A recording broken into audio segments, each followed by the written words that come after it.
گزشتہ دنوں ہم نے آپ سے بات کی تھی کچھ سائنس کے حوالے سے، کچھ نئے نئے تجربات مشاہدات انسانوں کو ہو رہے ہیں اور مذہب کو وہ ریلیٹ کر کے یا مذہب کے کو بطور چیلنج کے وہ پیش بھی کرتے ہیں، ہمارے معرض بحث بھی ہیں۔ کچھ ضمنی سوالات میں چاہتا ہوں ذرا اس میں آپ سے گفتگو کروں۔ ہمارے آج کل بڑا غلغلہ ہے، کہتے ہیں کہ سائنس نے کوئی فورتھ ڈائمنشن جو ہے وہ اب سائنسدان دریافت کر رہے ہیں، ماہرین جو طبعیات ہیں، اور وہ یہ کہتے ہیں کہ جو ٹائم اینڈ اسپیس کے کوانٹم سے بیونڈ کوئی انفینٹ، کوئی ایٹرنل ڈائمنشن بھی اب دریافت ہو رہی ہے، اور اس سے غالباً مذہبی لوگ بڑے خوش ہو رہے ہیں۔ اور ہم نے دیکھا کہ جو کلیسا ہے اور جو مسیحی علماء ہیں وہ اس کو شاید خدا کی ایٹرنیٹی اور خدا کے ثبوت کے لیے کہہ رہے ہیں کہ انفینٹ ریم کا ایک تصور سائنس دے رہا ہے۔ تو اس طرح کی چیزیں جب سامنے آتی ہیں اور مذہب کے مقدمے کا اس بات ہو رہا ہوتا ہے اور لوگ کرتے بھی ہیں، تو جو ناقدین ہیں وہ کہتے ہیں کہ آخر میں پھر بھی مذہبی لوگوں کو سائنسی کا سہارا لے کے دنیا کو یقین کرانا پڑتا ہے کہ دیکھو یہ 4 ڈائمنشن سے ہمارا خدا ثابت ہو جاتا ہے۔ تو اس سے تو یہ ثابت ہوا کہ پھر سائنس ایک برتر مقام پر کھڑی ہے۔ جو مذہبی لوگ یہ کرتے ہیں ان کے اوپر یہ تبصرہ کرنے کا بھی لوگوں کو حق ہے، میں نے تو کبھی یہ کیا نہیں۔ یعنی میرے نزدیک تو قرآن مجید کا جو استدلال ہے وہ میری فطرت کے مسلمات پر مبنی ہے، اور قرآن اس کو اسی طرح سے پیش کرتا ہے۔ میں نے تو آپ جانتے ہیں کہ میزان اپنی پوری کتاب لکھی ہے، اس طرح کی کسی چیز کا کہیں حوالہ نہیں دیا۔ تمثیل کے لیے یعنی بات سمجھانے کے لیے کہیں کوئی مثال دے دی جائے وہ بالکل الگ ہے۔ اب ظاہر بات ہے کہ ہمارے گرد و پیش کی دنیا ہی سے مثالیں لینا ہوتی ہیں، تو پہلے ہم وہ مثالیں فطرت کے عمومی مشاہدات سے لیتے تھے، اب بعض مثالیں سائنس کی ایجادات سے بھی لے کے پیش کر دیتے ہیں۔ تو مثال کے طور پر سمجھانے کے لیے کسی سائنسی تجربے کا، کسی سائنسی حقیقت کا، کسی سائنسی ایجاد کا حوالہ دینا، یہ تو دنیا بھر میں ہوگا، تمام علوم میں ہوتا ہے، اس میں کوئی ایسی چیز نہیں۔ لیکن مذہب اپنے مقدمات اس طرح کی چیزوں سے ثابت کرنے کا محتاج نہیں ہے۔ مذہب کا پورا استدلال جو قرآن مجید نے پیش کیا ہے وہ فطرت کے مانے ہوئے حقائق پر مبنی ہے۔ جب تک انسان کی وہ فطرت ہے، مذہب کا استدلال اور اس کے نتائج بھی قائم۔ ٹھیک، لیکن ہم صاحب یہ بات تو آپ تسلیم کریں گے نا کہ جب کوئی سائنسی حقیقت سامنے آئے اور مذہب کی تفہیم سے کوئی مقدمہ بنا ہوا ہے اور دونوں میں تضاد لگے، تو پھر یہ چیلنج ہوتا ہے مذہبی علماء کے لیے کہ یا تو وہ خود ان نصوص اور متون پہ غور کریں۔ اس طرح پچھلے دنوں یہ بحث ہوئی کہ بھئی زمین گردش کرتی ہے کہ نہیں کرتی، اور مذہبی لوگوں نے کہا کہ جی وہ تو قرآن کہتا ہے کہ نہیں کرتی، اور سائنس نے کہا کہ کرتی ہے۔ تو پھر کچھ علماء بیٹھے اور انہوں نے کہا نہیں مذہب بھی وہی کہتا ہے جو سائنس کہتی ہے۔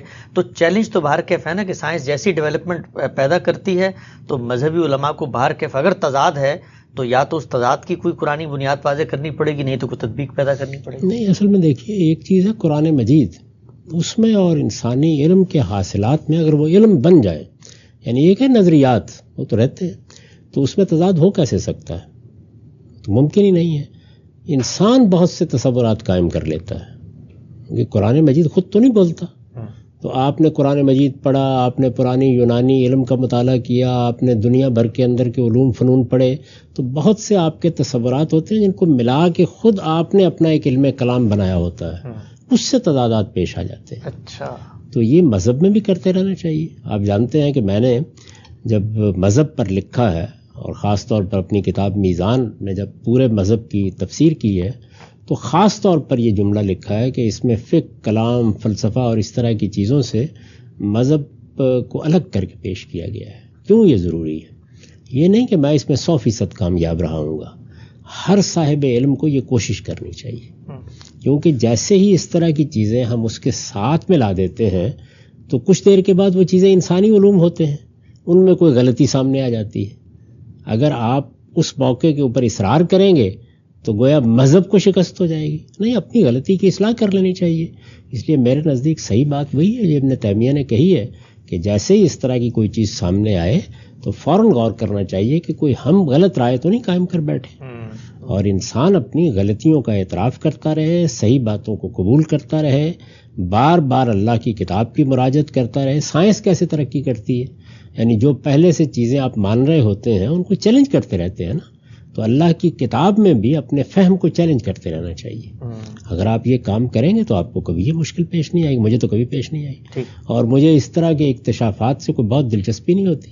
ایک عام طالب علم کے طریقے پر میں ان کو پڑھتا ہوں، مجھے جو یقین ہے قرآن مجید کے استدلال کی بنیاد پر اس میں ایک تنکے کے برابر نہ اضافہ ہوتا ہے نہ کمی ہوتی ہے. ٹھیک، لیکن ہم صاحب نتیجے کے اعتبار سے تو جو وہ میتھڈولوجی ہے وہ زیادہ کامیاب نظر آتی ہے کہ جب یہ جو ہمارے کچھ بعض مذہبی علماء سائنس کے فیکٹس کو قرآن سے ثابت کر دیتے ہیں تو ہم نے دیکھا ہے کہ ہزاروں لاکھوں لوگ جو ہیں جو نان مسلمز ہیں وہ بھی مذہب کی طرف متوجہ ہوتے ہیں اور وہ کہتے ہیں کہ جو آج سائنس جس نتیجے پہ پہنچی ہے آج سے 1400 سال پہلے ایک کتاب پہنچ چکی تھی تو وہ اسلام میں داخل ہو جاتے ہیں. تو یہ جو دوسری میتھڈولوجی ہے کہ سائنس اور قرآن کے اندر آپ کوئی تطبیق پیدا کریں تو اس سے بظاہر خارج میں تو دین کو بہت فائدہ ہو رہا ہے. دیکھیے بات یہ ہے کہ خارج میں دین کو کیا فائدہ ہو رہا ہے کیا نقصان ہو رہا ہے یہ میرے نزدیک صحیح سوچنے کا طریقہ نہیں ہے. سوچنے کا صحیح طریقہ یہ ہے کہ اللہ کی کتاب کو ہم نے کیا فی الواقع ٹھیک سمجھ لیا ہے, یہ عمل جاری رہنا چاہیے.